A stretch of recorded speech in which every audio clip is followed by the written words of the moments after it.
छोटो सो मेरो मदन गोपाल, छोटो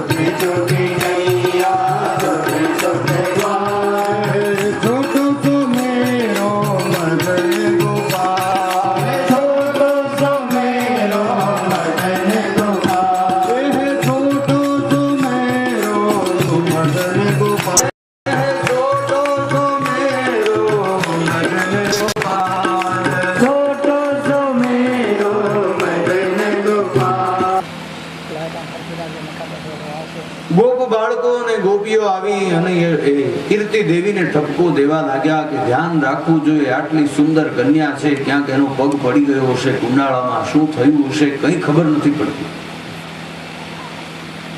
આવું કઈ ઘટના ઘટે ને પછી ઠપકો દેવા વાળા બહુ ભેગા થઈ જાય, સલાહ સૂચન બહુ આવે. બસમાં બહારગામ જતા હોઈએ અને ખીચું કપાઈ જાય પછી આપણને ખબર પડે એટલે આપણે શોધવા લાગીએ, એટલે 5-10 જણા ભેગા થઈને આવે ને આપણને એમાં બસમાં આપણને ઓળખતા ન હોય, આપણી પાસે આવીને આપણી આજુબાજુમાં ઉભા રહી જાય, ભલામણા ધ્યાન રાખવું જોઈએ, ખીચું કપાઈ ગયું, તમે અહીંયા તમને તો ખબર છે કે અહીંયા બધા ખીચા કાતરું આટા જ મારતા હોય છે, ભલામણા ધ્યાન ન રખાય કે હું આપણે ત્યાં ખીચું કપાવા ગયા હતા કે આ આવીને મારું ખીચું કાપી જાય. એવી સલાહ આપે વણજોતી. રાધાની માતાને બધા શિખામણ દેવા લાગ્યા, ધ્યાન રાખવું જોઈએ. બધા પ્રયત્નો નિષ્ફળ, કારણ કે આને કઈ થયું જ નથી તો પછી પ્રયત્ન કેમ સફળ થવાનો? એમાં એક ગોવાળે રાધાની માતાને કહ્યું કે ભાઈ અમે ગાયો ચરાવવા માટે જયારે વનમાં જઈએ છીએ ત્યારે કોઈને મૂર્છા આવે કે કઈ જીવજંતુ કરડી જાય તો કૃષ્ણ એ પોતાના માથામાંથી કઈક મોરપીંછ કાઢી અને એના ઉપર આમ ઉતારી અને કઈક બોલે છે અને એને સારું થઈ જાય છે. આવું અમે ઘણી વખત જોયું છે, એક વખત નહીં અનેક વખત. હા, ત્યાં બીજા ગોવાળિયાઓ એમાં સાથ પુરાયો. હા, બરોબર વાત છે, કૃષ્ણને આવડે છે, એને બોલાય આવો જાઓ. કીર્તિ દેવીએ કહ્યું હજી તો થોડા દિવસ થયા મેં નંદરાણીનું અપમાન કર્યું છે, હું કેમ એને ત્યાં જઉં અને કેમ બોલાવું? બધા કહેવા લાગ્યા કે આ દીકરીનો પ્રશ્ન છે, તમારે જવું જોઈએ, ગમે તેમ કરું, જાઓ, ભલે અપમાન કરું, જાઓ, યશોદાજીને વિનંતી કરજો, નંદ બાબાને કહેજો. અંતે બધાના આગ્રહને વશ થઈ અને કીર્તિ દેવી જવા માટે તૈયાર થયા છે.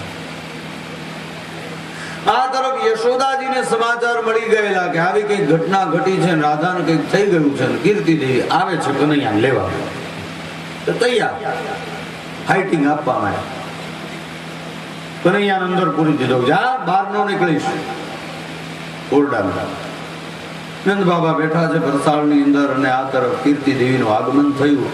આવી અને કહ્યું કે મારી કન્યા રાધાને કઈક થઈ ગયું છે, આપ કનૈયા મોકલો.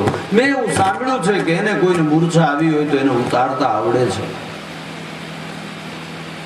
અને યશોદાજીનો મગજ ગયો, કહ્યું કે તમે જ તો કહેતા હતા કે એને કઈ આવડતું નથી, તમે જ કહ્યું હતું કે એને ચોરી કરવા સિવાય બીજું કઈ આવડતું નથી, લોકોની ઘરમાં ચોરી કરવી, કોઈના મટકા ફોડી નાખવા, બીજાને હેરાન કરવા, આ સિવાય એને બીજું કઈ આવડતું નથી. આ તમે તો કહેતા હતા અને આજ પાછા તમે જ લેવા માટે આવ્યા. કીર્તિ દેવીએ કહ્યું કે મને મારી ભૂલ થઈ, મને ક્ષમા કરો, પણ કનૈયાને મોકલો તમે. યશોદાજી કહે નહીં, એને નહીં મોકલું, એને કઈ આવડતું જ નથી. કીર્તિ દેવીએ કહ્યું કે તમે કહો એ વાત હું ન માનું, પણ કૃષ્ણ એમ કહે કે મને આવડતું નથી તો હું માનું.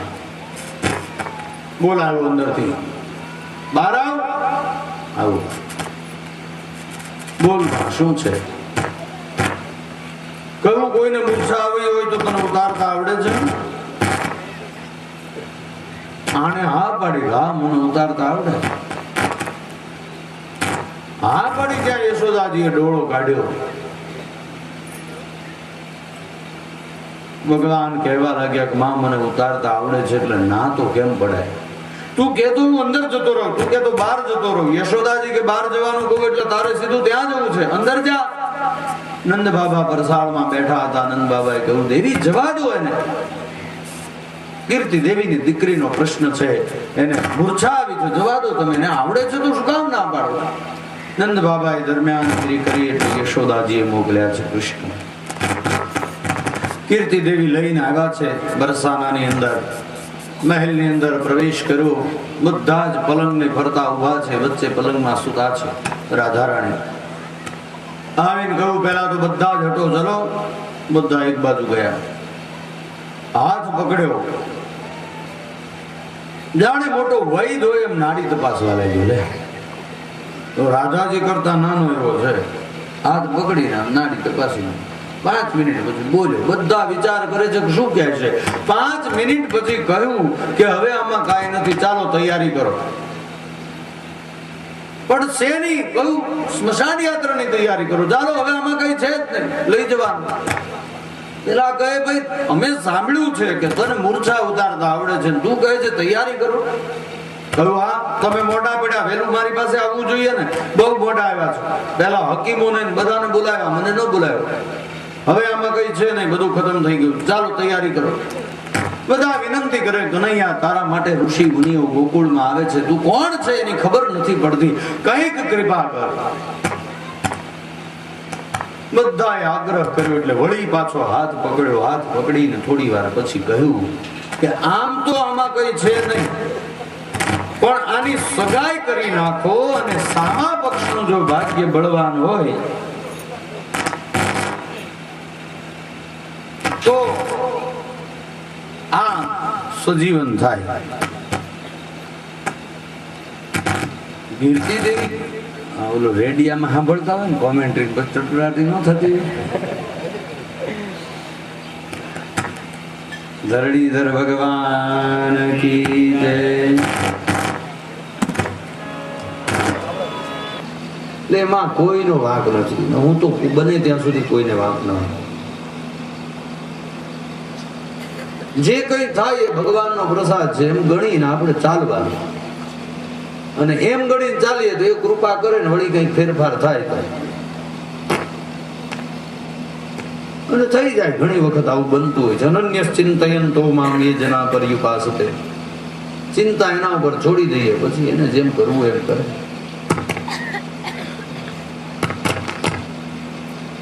તો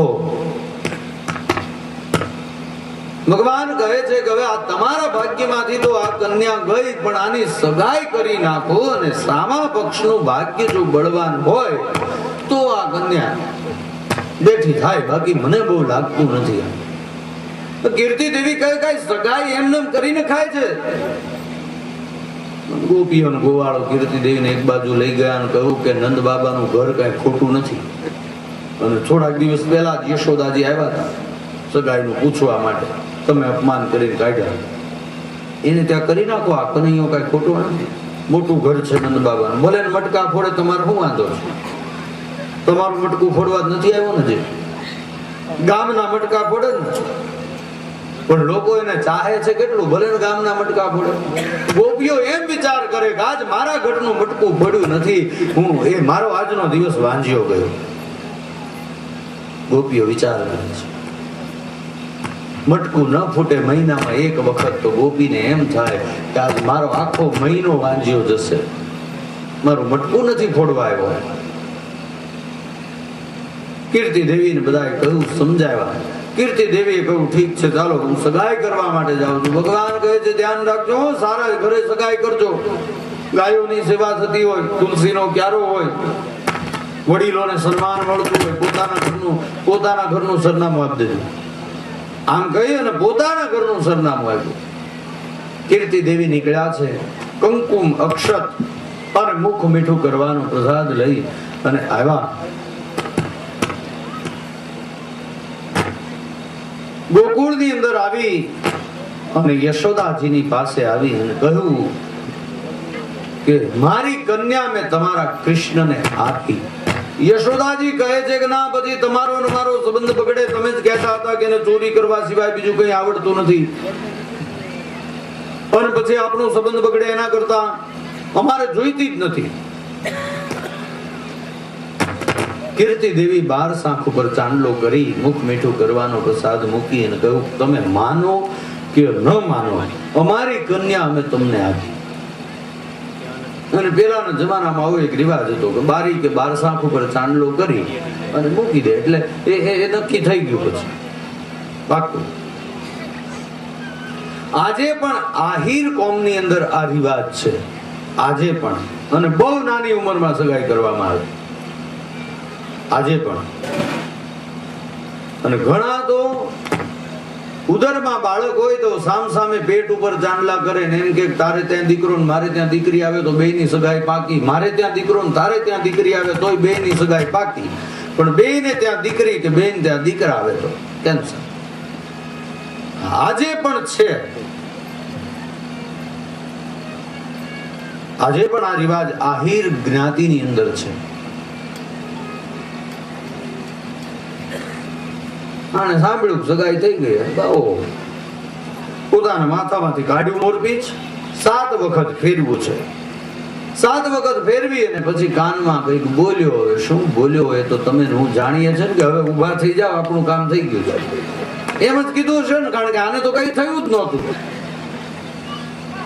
અને રાધાજી આળસ મરડીને ઊભા છે. આવો જાણે વાસ્તવમાં મૂર્છા આવી ગઈ હોય એમ આળસ મરડીને ઊભા થયા છે.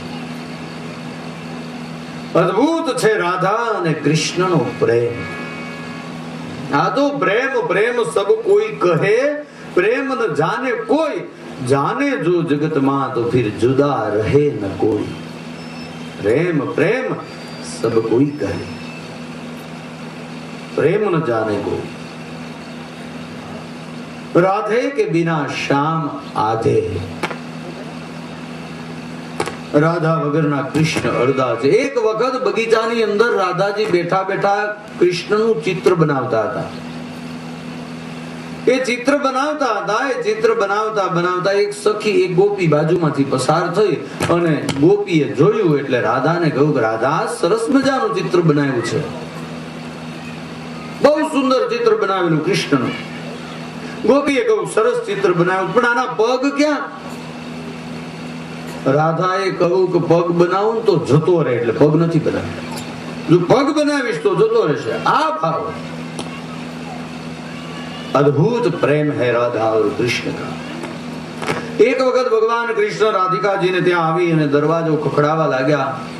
અંદરથી પૂછ્યું કે કોણ? કહ્યું કે હું છું. તો દરવાજો ન ખોલ્યો. ફરી વખત ખખડાવ્યો, ફરી વખત અંદરથી પૂછ્યું કે કોણ છે? કહ્યું હું છું. ન ખોલ્યો દરવાજો. ત્રીજી વખત ખખડાવ્યું અને અંદરથી પૂછ્યું કે કોણ છે? કહ્યું તું છે. દરવાજો ખુલી ગયો.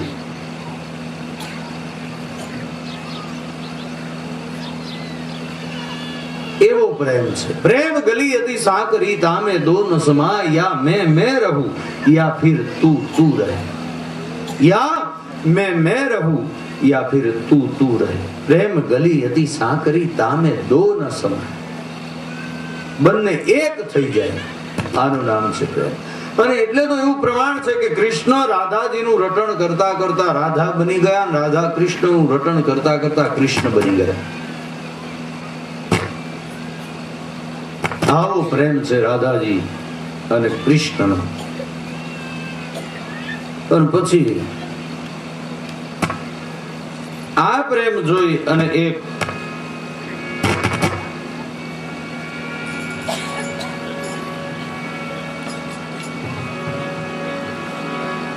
કીર્તન મારવાડીની અંદર બહુ પ્રચલિત કીર્તન છે.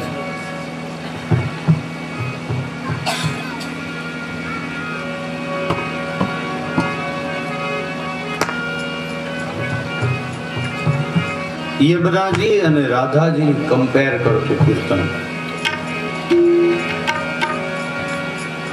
हे मीठे रस से भरो रे राधा, रानी लागे राधा रानी लागे, मन कारो कारो जमुना जीरो पानी लागे. मीठे सब गाइए और तालियां भी बजाइए.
जमुना जी तो कारी कारी राधा गोरी गोरी जमुना जी तो कारी कारी राधे तो पानी राधे गाना निज मुरली में तेरे सुनरे बारंबार गाना निज मुरली में तेरे सुनरे बारंबार गाना निज मुरली में तेरे सुनरे बारंबार गाना निज मुरली में तेरे सुनरे बारंबार देखो तीन रूप धरे मनमोहन कौन पावे पार देखो तीन रूप धरे मनमोहन कौन पावे पार रूप रंग की छबीली पट रानी लागे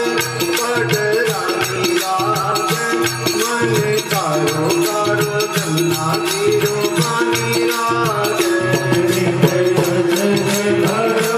राधा रानी लागे राधा रानी लागे मन कारो कारो जमुना की रूपानी लागे मन कारो कारो जमुना की रूपानी लागे मन कारो कारो जमुना की रूपानी लागे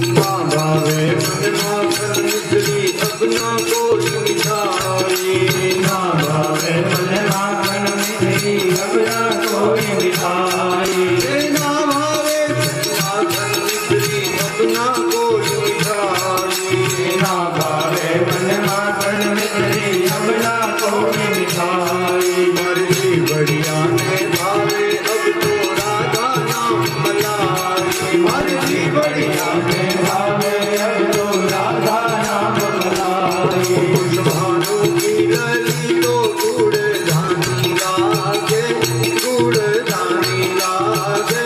मन कारो कारो जमुना जी रूपानी रागे मीठे राधे राधा रानी लागे राधा रानी लागे मन कारो कारो जमुना जी रूपानी रागे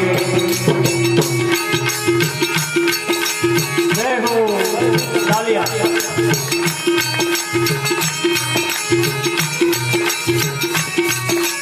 राधा राधा नाम रखत है सोनर आठो याम राधा राधा नाम रखत है सोनर आठो याम राधा राधा नाम रखत है सोनर आठो याम राधा राधा नाम रखत है सोनर आठो याम इनकी राधा सूरत है राधा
Thank you.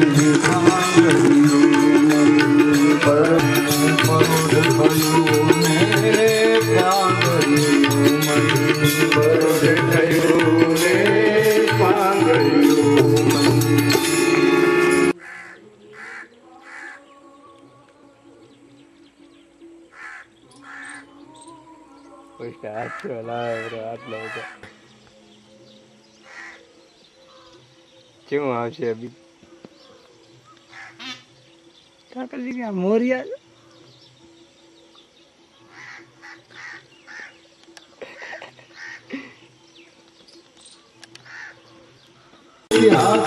રઘુકુળ ભૂષણ રામનું ગાદી તણું મુહૂર્ત હતું આજ્ઞા પિતાની બાળવાએ વિકટ જય વનમાં વસે ત્યાગી સુખો વૈભવ તણા ત્યાગી સુખો વૈભવ તણા સીતામ સે સહવાસમાં હમ દેશની રાજ રમણી અમર છે ઇતિહાસમાં હમ દેશની આર્ય રમણી અમર છે ઇતિહાસમાં પાંડો કુંવર નિજ વાણીએ વેદો કુંવર નિજ વાણીએ હાથે જતા મુકડું હશે સગળ શાનું નામ સુણતા રૂવાડા બેઠા થશે ગંગાવતીએ શીશ ખાંડું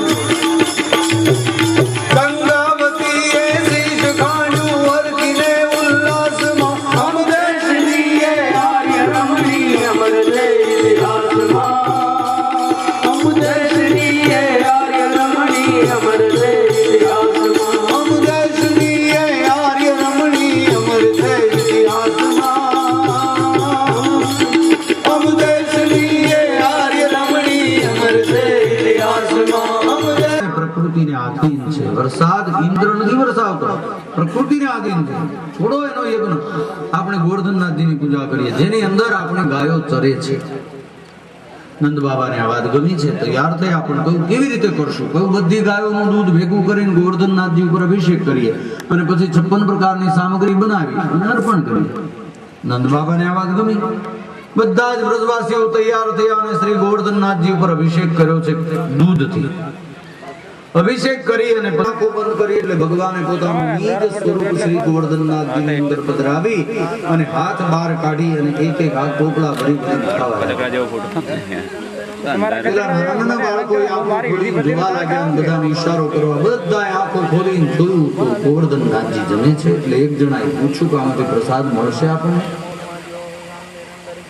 હા પ્રસાદની પહેલી ચિંતા હોય કે આમાંથી મળશે ભગવાને કહ્યું ચિંતા નહીં કરો ચાલો બધા જ ગોવર્ધનનાથજીની પાછળ ગયા તો એમ ને એમ બધા ટોપલા પડ્યા હતા બધાને આનંદ થયો છે ખૂબ પ્રસાદ લીધો એમાં નારદજી આવ્યા હતા નારદજીને પ્રસાદ આપ્યો નારદજીએ પ્રસાદ લઈને ઇન્દ્રલોકમાં ગયા ઇન્દ્રના હાથમાં આપ્યો ઇન્દ્રએ કહ્યું આ શેનો પ્રસાદ છે કહ્યું વ્રજવાસીઓએ પ્રસાદ મોકલાવ્યો કેમ તો દર વર્ષે તારો યજ્ઞ કરતા હતા ને આ વખતે તારો યજ્ઞ નથી કરવાના આ વખતે એ લોકો ગોવર્ધનનાથજીની પૂજા કરો અને ઇન્દ્રને ક્રોધ આવ્યો અને પોતાના સાવર્તક નામના મેઘોને આજ્ઞા કરી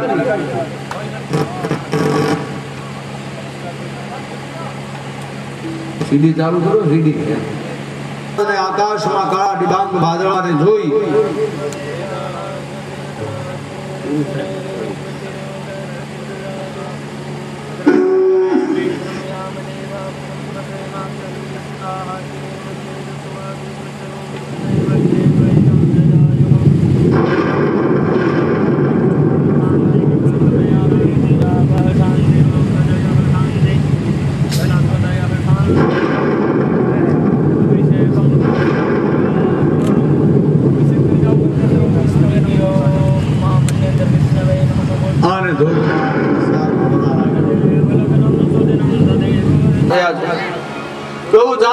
ગોવર્ધનનાથજીની પાસે આપણને બતાવશે બધાને લઈને ગોવર્ધનનાથજી કયું ઊંચા કરો અરે ઊંચા થાય આ પહાડ કહું હા કરો ઊંચા ભગવાન નીચે બધા જ ગોવાળિયાઓ નીચે આવી ગયા ભગવાને પોતાના વામ કર કમળની ચચલી આંગળી ઉપર શ્રી ગોવર્ધનનાથજીને ધારણ કર્યા છે અને બીજા ગોવાળિયાઓએ લાકડીના ટેકા આપ્યા અમારી લાકડીના ટેકા ઉપર છે ભગવાને પોતાની આંગળીને નીચે કરી ગોવર્ધનનાથજી નીચે આવ્યા અને ગોવાળિયાઓ બૂમો પાડવા લાગ્યા બચાવ બચાવ. ભગવાનની ઈચ્છા એવી હતી કે બધાને યશ આપો, પણ આ જીવ છે ને યશ લઈ ન શકે. અને હવે ભગવાને કહ્યું તમે બધા જ તમારી લાકડીઓના ટેકા લઈ લો.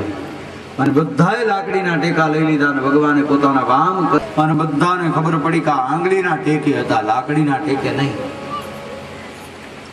8 દિવસ સુધી ધોધમાર વરસાદ પડ્યો અને પછી ઇન્દ્રને ખબર પડી કે આ તો બ્રહ્મનું પરાગટ્ય થયું છે, મેં બહુ મોટો અપરાધ કર્યો. મેઘોને આજ્ઞા કરી, મેઘો બંધ થયા. ઇન્દ્ર મહારાજ આવ્યા છે, કામધેનુનું દૂધ લઈ આવી અને અભિષેક કર્યો છે ગોવર્ધનનાથજીની ઉપર. દૂધથી અભિષેક કર્યો.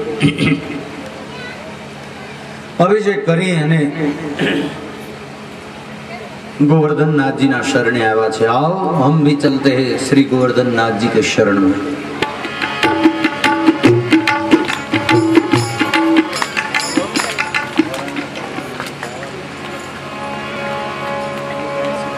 आजा गिरिराज की शरण में बस एक बार, आजा गिरिराज की शरण में बस एक बार, आजा गिरिराज की शरण में. गिरिराज की शरण में, गिरिराज की शरण में बस एक बार, आजा गिरिराज की शरण में बस एक बार, आजा गिरिराज की शरण में बस एक बार, आजा गिरिराज की शरण में बस एक बार, आजा गिरिराज की गिरिराज की शरण में सर्वस्व कर दे अर्पण गिरिराज की शरण में सर्वस्व कर दे अर्पण गिरिराज की शरण में सर्वस्व कर दे अर्पण दे उनके ही हाथ में जीवन की दौड़ सौंप दे उनके ही हाथ में फिर भय न कोई होगा, फिर भय न कोई होगा गिरिराज की शरण में बस एक बार, आजा गिरिराज की शरण में बस एक बार, आजा गिरिराज की शरण में गिरिराज की शरण में, गिरिराज की शरण में गिरिराज की शरण में गिरिराज की शरण में गिरिराज की शरण में श्रद्धा से सिर झुका दे गिरिराज की शरण में श्रद्धा से सिर झुका दे गिरिराज की शरण में श्रद्धा से सिर झुका दे गिरिराज की शरण में विश्वास अटल रखना गिरिराज की शरण में विश्वास अटल रखना गिरिराज की शरण में विश्वास अटल रखना गिरिराज की शरण में विश्वास अटल रखना गिरिराज की शरण में निर्मल हृदय रहेगा, निर्मल हृदय रहेगा निर्मल हृदय रहेगा निर्मल हृदय रहेगा गिरिराज की शरण में बस एक बार, आजा गिरिराज की शरण में बस एक बार, आजा गिरिराज की शरण में, गिरिराज की शरण में बस एक बार, आजा गिरिराज की शरण में बस एक बार, आजा गिरिराज की शरण में बस एक बार, आजा गिरिराज की शरण में बस एक बार, आजा गिरिराज की शरण में बस एक बार, आजा गिरिराज की शरण में बस एक बार, आजा गिरिराज की शरण में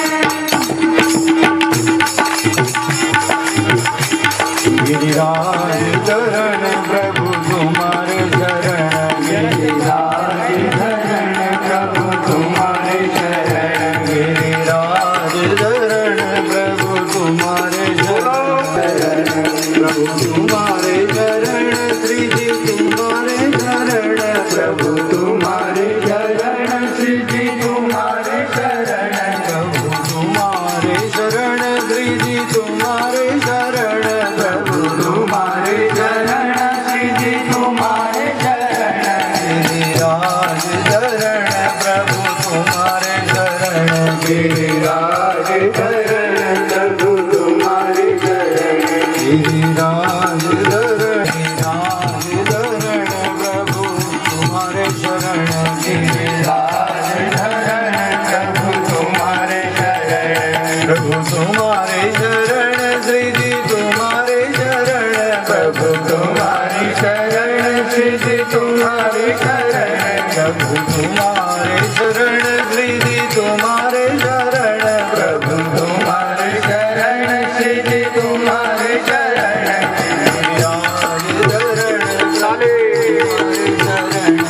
गिरिराज धरण प्रभु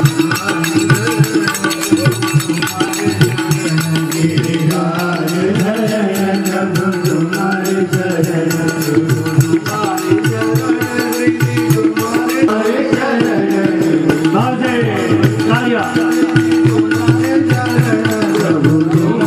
शरण श्री जी तुम्हारे शरण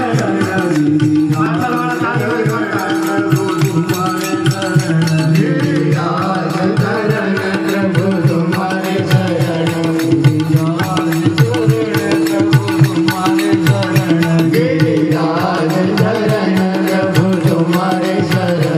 गिरिराज धरण प्रभु तुम्हारे शरण गिरिराज तुम्हारे शरण तुम्हारे शरण श्री जी तुम्हारे शरण प्रभु तुम्हारे शरण श्री जी तुम्हारे शरण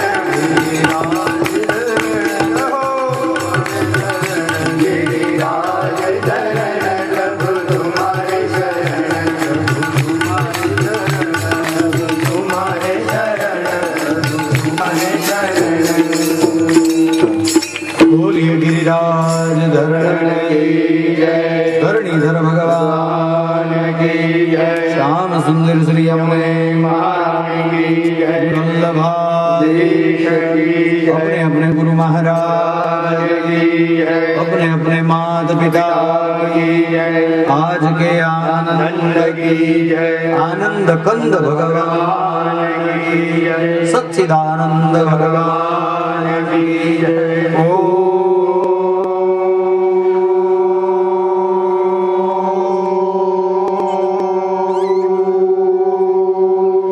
नमः पार्वती पतये हर हर महादेव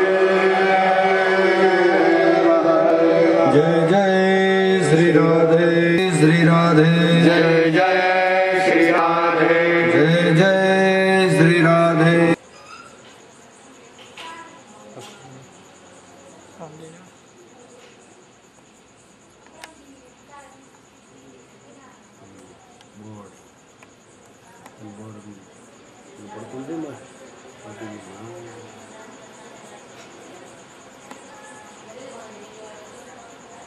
अगरबत्ती जला जाना मेरा भाई माता दिख रहा है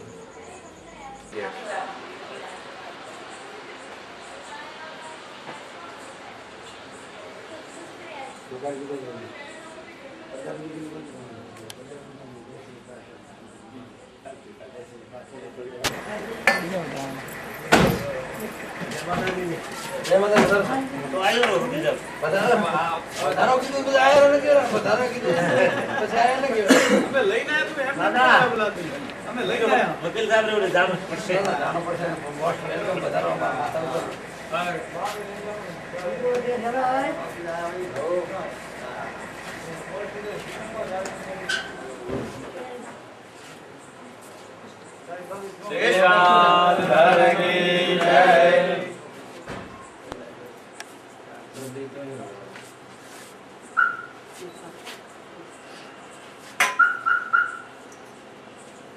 कृष्ण कन्हैया लाल की जय।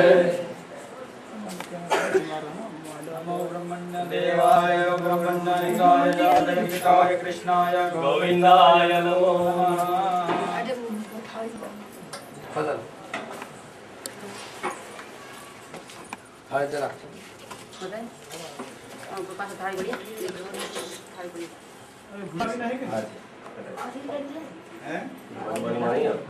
भाई के बीच में गिरिराज धरण की कृष्ण કૃષ્ણ કનૈયા જય કાના પ્રભુ જય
सर्वाणि नस्तन्तु प्रदक्षिणां पदे पदे हस्ते हि गुरुभ्यो नमो नमः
આગળ આગળ થોડા ભાઈ નગી ભાઈ થોડા આગળ ખેંચો થોડા આગળ હા બસ થોડા પાછો આવે થોડો ખેંચો અગુન કે થોડા આગળ આમ થોડા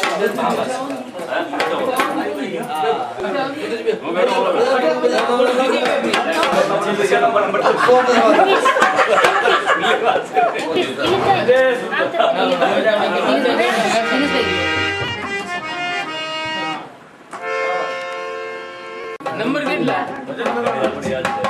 नंबर कितना चश्मा बढ़िया चिपकवारी મારા પડે છે આ પડ્યો રોડા ખરાબ નથી આ બે છે વકીલ સાહેબ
वक्रतुंड महाकाय सूर्यकोटि समप्रभ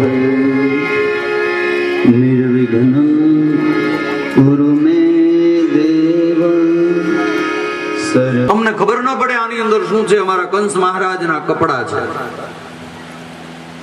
તમે ગોકુળના ગોવાળિયાઓ શું જાણો? તમને તો ગાયો ચરાવતા જ આવડે, એ સિવાય બીજું કઈ ન આવડે, અને તોફાન કરતા આવડે. આમ જ્યાં બોલવા લાગ્યો એટલે ભગવાને બલભદ્રજીની સામે જોઈ અને ઈશારો કર્યો કે આ ધોબી પેલો રામ અવતારમાં સીતાજીને જે વનમાં મોકલવામાં જેને ભાગ ભજવ્યો હતો ને એ જ છે. બોલો શું કરવું છે?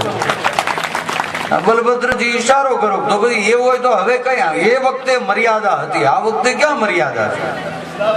ઈશારો કર્યો અને એક મુષ્ટિકાનો પ્રહાર કર્યો અડધો જમીનમાં. ત્યાં ને ત્યાં પ્રાણ નીકળી ગયા ધોબીના. પોટલું લઈ લીધું, ખોલ્યું, ધ્રુજવા લાગ્યા, કારણ કે પેલું ધોબીનું હમણાં જોયું હતું. એક મુષ્ટિકાનો પ્રહાર કર્યો, પ્રાણ કાઢી નાખ્યા. નરજી ભગત કે લાવો લાવો, હમણાં જ તમને ફિટિંગ કરી આપો. તરત લઈને ફટાફટ બધા જે બેઠા હતા એને કામે લગાડી દીધા. થોડીક વારમાં તો બધા માપના કરી અને આપ્યા. લ્યો, બધા પહેર્યા એકદમ માપો માપ. ભગવાન કહે છે હવે તમને શું આપવાનું? દરજી ભગત કે તમે જીવવા દીધો એ જ તમારું મજૂરી આવી ગઈ, હવે મારે કઈ જોતું નથી. ભગવાન કહે નહીં, તમે મહેનત કરી છે એટલે કઈક આપવું તો પડે જ તમને. દરજી ભગત ધ્રુજવા લાગ્યા. ભગવાન કહે ગભરાવ નહીં, હું તમને વરદાન આપું છું કે દરજીનો દીકરો જીવે ત્યાં સુધી સીવે. હા, દરજીનો દીકરો જીવે ત્યાં સુધી સીવે, એનું વરદાન ભગવાને આપ્યું.